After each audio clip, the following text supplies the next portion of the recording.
ಬಳಪ ಹಿಡಿದ ಭಗವಂತ ಇರುತ್ತಾನೆ ನಮ ಸುತ್ತ ಅವತಾರ ನಾನಾ ರೂಪವೋ ನಮ್ಮೆಲ್ಲ ಹಣೆ ಬರಹ ತಿದ್ದಿ ಬರೆಯಲು ಕತ್ತಲೆಯಿಂದ ಬಹಂತ ನಮ್ಮ ಕೈಯ ಹಿಡಿಯುತ್ತ ಕರೆದೊಯ್ದ ಬೆಳಕು ತೋರಲು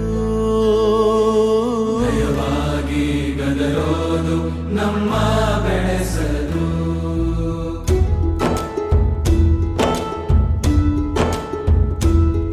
ಭಾಷೆ ಅಮೃತ ಕುಡಿಸೋ